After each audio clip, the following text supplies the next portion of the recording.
Sunod pangutana, John, kanang lisod kayo!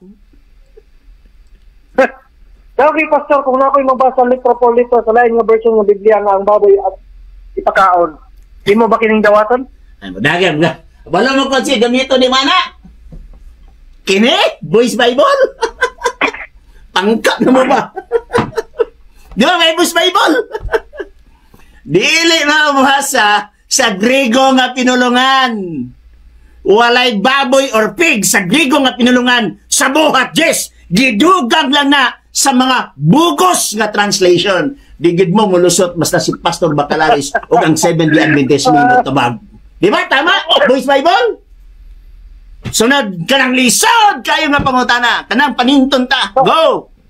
Pastor, kung makayong kagbugos ang Biblia, Pastor. Huwag mo naging bugos ang Biblia! Ayaw ko nga ha? Excuse me, gamay lang. Huwag ko mag-ingon nga bugos ang Biblia. Ang akong gingon, bugos nga translation. Sama ani sa buhat Jess nga naay word nga pig. Huwag ko may bugos ang Biblia ha. Nagingon ko bugos na ibugos nga translation. Dili ang Biblia. Ayaw lang dumagi ang akong gisulti.